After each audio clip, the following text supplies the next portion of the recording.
With this presentation, we encounter our third and final writer in Module 1, Publius Ovidius Naso, or Ovid.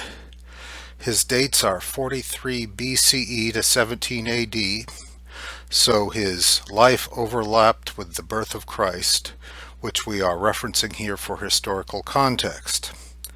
This slideshow will provide a basic introduction to Ovid, noting his contrasting character with his rough contemporary Virgil, who was about 27 years older, his strained relationship with the Emperor Augustus, his body of works, and his enduring influence. It's appropriate to begin by noting that Ovid is regularly contrasted with Virgil in terms of the mood, manner, and attitudes within the poetry of each. Well, you recall that at least in the Aeneid, Virgil portrayed pietas, or duty, as the dominant theme. Ovid, by comparison, is far more irreverent, playful, and engaged with themes focused on love and not war. That approach aroused the suspicions of the Emperor Augustus, who saw the role of the poet as the glorifier of the state. Please take a moment to review the point made on this slide.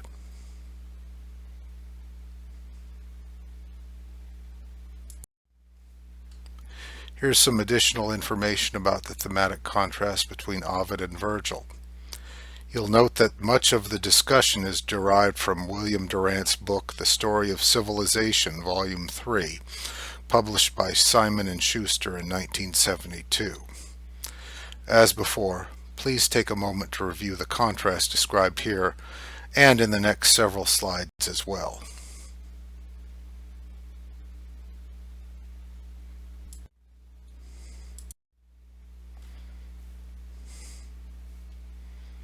Finally, when these themes are expanded outward, we see Ovid's focus on eros and romance, revealing a preoccupation with the theme of individual happiness, while Virgil's epic highlights the virtues of civic duty. This contrast stands as one of the great debates of humanism that extends even into our own time. How much are we obligated to our own happiness, and how much do we reserve to suit the needs of the larger society? The next 4 slides will basically inventory Ovid's key works.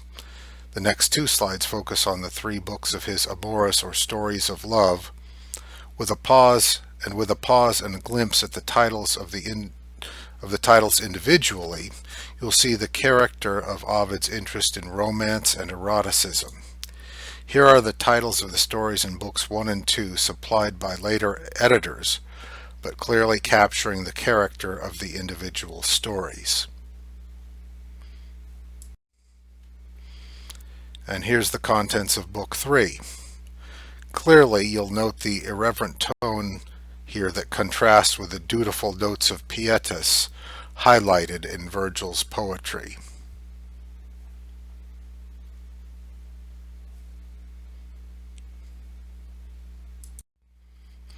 And here are the sections of the first 7 books of Ovid's Metamorphosis, or the Book of Changes. While select individual stories remain more popular and are likelier the subject of later writers, artists, and commentators and sculptors, some strategic Googling should help provide some background for any one of the stories described here in books 1 through 7.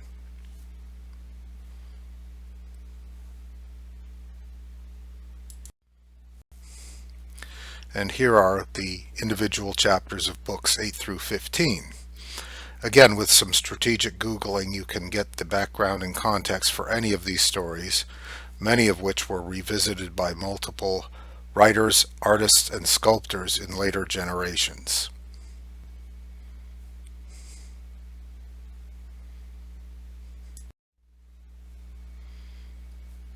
Despite his skills as a poet, Ovid was deemed subversive by the Emperor Augustus.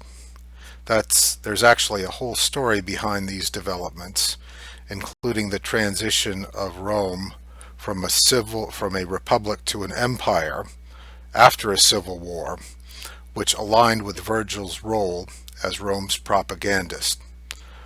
Unfortunately for Ovid, his subversive poetry and focus on metamorphoses or changes ran counter to Augustus' beliefs about the value of stability and service to the empire. To that end, Ovid's life ended with some unhappiness as he was banished from the civilized refinement of urban Rome and the aristocratic trappings of his youth and early adulthood to the rougher and more rustic edges of the empire. Even so, his poetry resonated in the centuries after his death and continues to beguile us today. Please do take a moment to review this slide, and I hope you enjoy your reading of this most influential ancient poet.